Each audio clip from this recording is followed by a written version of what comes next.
जय माता दी दोस्तों। क्रोसेंट एस्ट्रो चैनल की तरफ से आप सभी को नवरात्रों की हार्दिक शुभकामनाएं। जैसे कि कल माँ दुर्गा के चौथे स्वरूप का दिन है, तो इस विषय पे आज हम चर्चा करते हैं डॉक्टर राजवेश शास्त्री जी से। शास्त्री जी, बहुत बहुत स्वागत है आपका। धन्यवाद। शास्त्री जी, नवरात्रे के चौथे दिन माँ दुर्गा के किस स्वरूप की पूजा की जाती है और इसकी संपूर्ण कथा क्या है? नवरात्रों का चतुर्थ दिन माँ कुष्मांडा को समर्पित है। ये जगत विख्यात है, माँ दुर्गा का ही स्वरूप है। इनकी कथा के रहस्य की यदि मैं आपसे बात करूं तो ऐसा बताया जाता है कि एक बार दैत्यों ने देवताओं को परेशान करना शुरू कर दिया। महिषासुर नाम का राक्षस दानव इंद्र के सिंहासन को छीनकर अपना स्वयं का साम्राज्य वहां पर बसाना चाहता था। तब भगवान ब्रह्मा विष्णु महेश अपनी क्रोधात्मक शक्ति के द्वारा एक ज्योति को प्रकट किया जो मां कुष्मांडा थी, अर्थात चंद्रमा जिसका घंटा है तथा चंद्रमा जिसकी घंटी है। ऐसे भाव के द्वारा कुष्मांडा देवी प्रसिद्ध हुई तथा इसके भाव अद्भुत प्रकार से हमें प्राप्त होते हैं जो सर्वदा हमारा कल्याण करते हैं।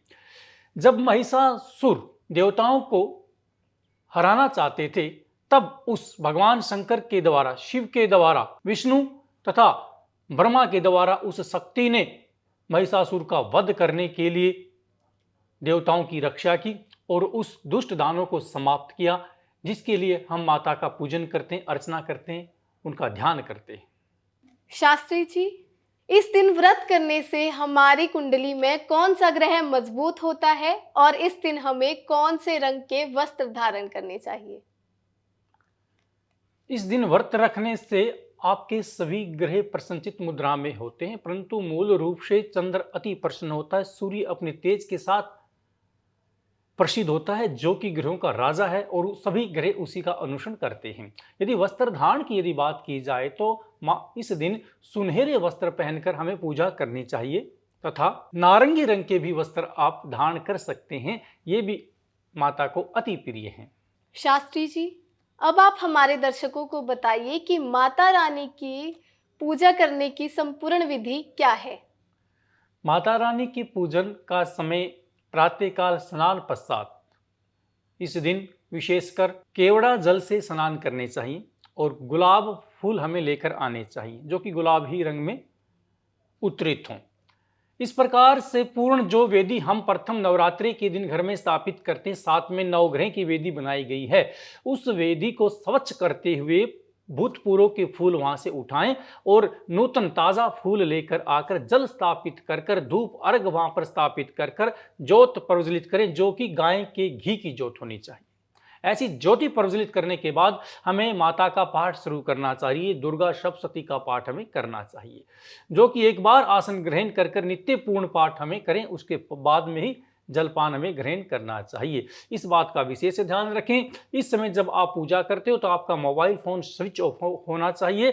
कोई अतिथि या किसी बाहरी व्यक्ति के आगमन का समय है तो पूजा के कक्ष में न आए, बाहर से ही कोई व्यक्ति उसे मिले, उसकी बात का समाधान करे। यदि सीधा कोई पूजा कक्ष में आता है या दर्शन करना चाहता है उसके लिए निषेध नहीं है, परंतु हाथ पैर धोने के बाद में ही उस कक्ष में आप प्रवेश करें। और घर का कोई भी व्यक्ति उस दिन तामसिक भोजन, उस समय में तामसिक भोजन को ग्रहण नहीं करेगा। इन सभी चीजों का निषेध रहता है। और पूजा का जो भाव है मेन महत्वपूर्ण वो है, क्योंकि माता अपने भक्तों को आशीर्वाद देती है, परंतु माता कभी ये नहीं कहती कि आपने मेरे भोग में 5 किलो मिठाई ही लेकर आनी है। यदि आपका सामर्थ्य 5 रुपए के पतासे स्थापित करने का है, माता वहां भी आपसे प्रसन्न होगी। परंतु अर्चना करने वाले, पूजा करने वाले व्यक्ति का जो भाव हो वो सद्भाव हो तथा भी आपके मन में लेस मात्र भी ईर्षा, द्वेष या कोई मानसिक बोझ न हो, इस भाव से आपने माँ की पूजा करनी है। यदि आपका सत्य भाव है और आपके पास माँ को समर्पित करने के लिए अच्छे उपहार नहीं है, तब भी माँ प्रसन्न होकर आपको आशीर्वाद देती है। वो आपके सामर्थ्य के हिसाब से है। 16 श्रृंगार भी माता के लिए अति प्रिय होते हैं।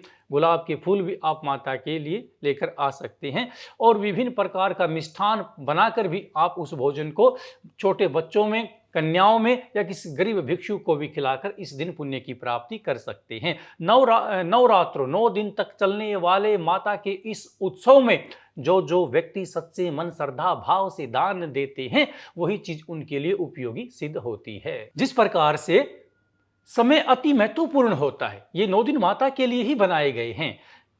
इसी भांति अक्सर हम देखते हैं जब किसी बच्चे की परीक्षा का समय नजदीक आता है, जिस प्रकार से यदि कल किसी की परीक्षा का आयोजन होना है, उस दिन बच्चा वो देर रात तक अध्ययन करता है।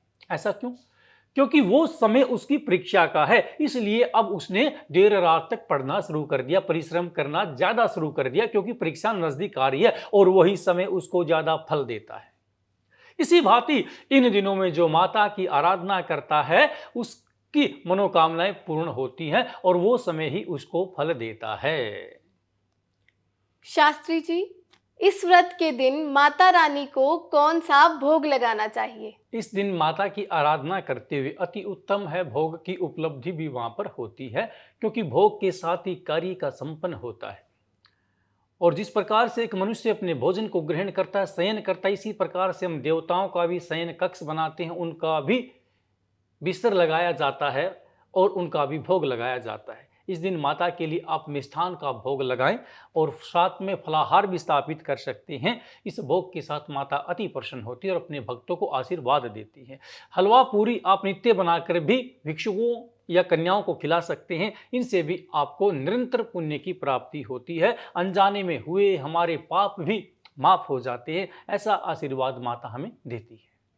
शास्त्री जी, इस व्रत के समय हमें किन बातों का खास ध्यान रखना चाहिए?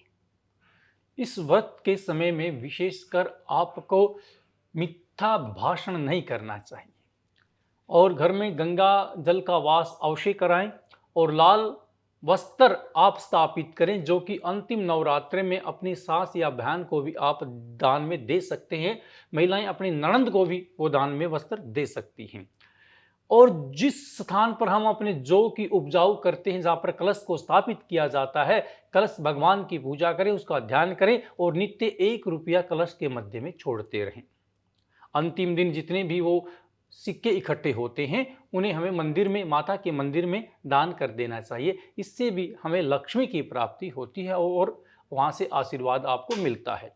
जिस चौकी के ऊपर स्थापित कर कर दुर्गा सप्तशती की आराधना की जाती है, नित्य हमें उसके ऊपर पुष्प समर्पित करने चाहिए और 10-11 रुपये वहाँ पर लक्ष्मी के रूप में समर्पित करें, जिससे कि आपके घर में लक्ष्मी का वास तो होता है, साथ में माता का आशीर्वाद भी विराजमान रहता है और अखंड अर्थात बहुत लंबे समय तक माता आपका कल्याण करती रहती। ये 6 मास की अवधि बताई गई है कि 6 महीने के बाद में नवरात्रे आएंगे और एक बार पुनः फिर वो अपना आगमन करेंगे।